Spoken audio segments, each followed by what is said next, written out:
a causeway filled with trucks, lorries, and nothing else. This would have been a peculiar sight if it were any other year. But it's 2020, and if the year has taught us anything, is that a pandemic can really change our way of life drastically. Langkah-langkah tegas perlu terus diambil untuk membendung wabak ini daripada terus merebak. Singapore has reported 31 new COVID-19 cases, and this is the lowest daily count in 5 months. And adhering to the Terusnya soalan daripada Tengah Harian seperti diketahui PKPD akan dilaksanakan selama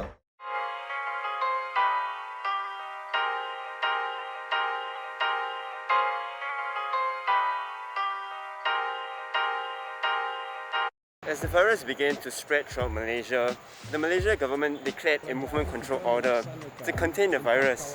This came into effect in the middle of March. In the immediate aftermath of the implementation of the MCO, many Malaysians were left stranded in Singapore. Eventually, the Singapore government implemented the circuit breaker, which is similar to Malaysia's MCO. It's like a circuit breaker.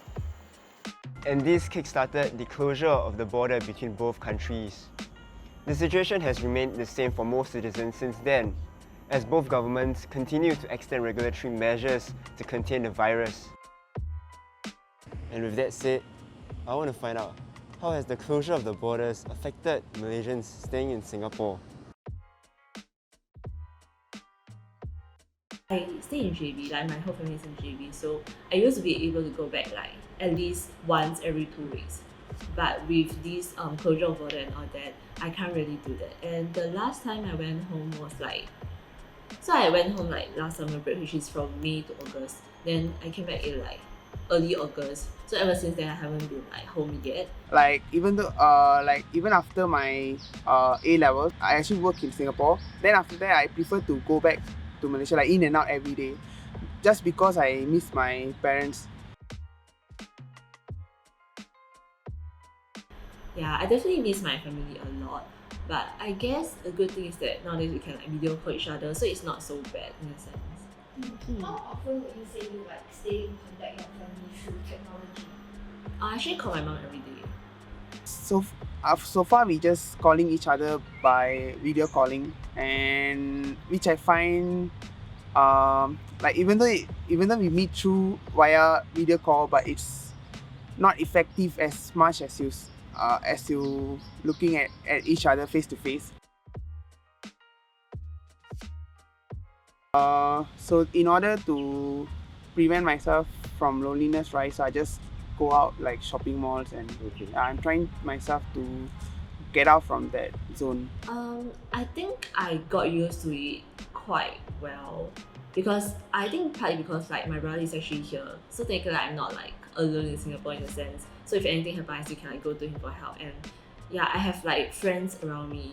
So I would say like I adapted to it quite well. By August, the situation in both countries was stabilizing. Singapore was in its phase 2, while Malaysia was in its RMCO. Hence, both governments began to discuss how best to open their borders to one another. This came in the form of the RGL and the PCA, which have allowed for essential and business travels, and also for individuals with valid work permits in a neighbouring country to cross the border to work. However, the PCA came with a number of restrictions which really limited people's ability to cross the border. For one, the PCA cannot be applied for by individuals. Only employers can do so.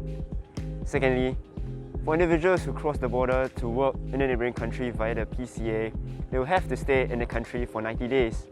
This means that Malaysians who wish to cross the border into Singapore to work here will have to find rented accommodation.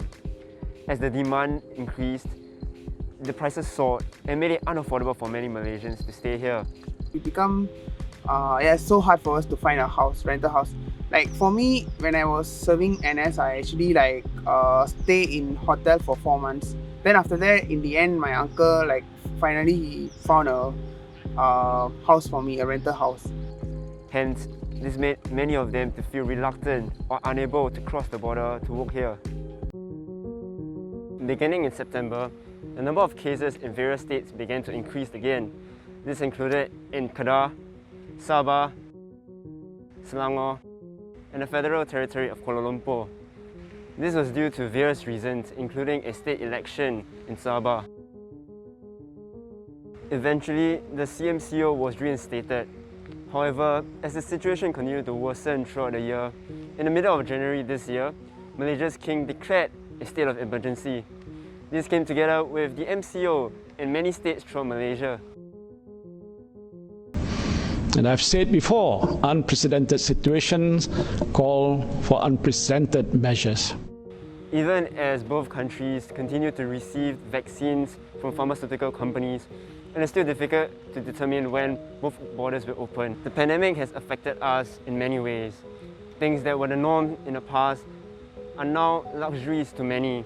As we move ahead in 2021, all that we can hope is that the situation will improve and that we can return to some sense of normalcy soon. I think like everyone is going through different journey because like what I say, like I have a brother here, I have like close friends here, but some of them might not like have this kind of supportive environment. But I feel like at the end of the day, everything is going to be fine because I think COVID is going to be temporary. At least that's what I hope. Yeah, so just hang in there.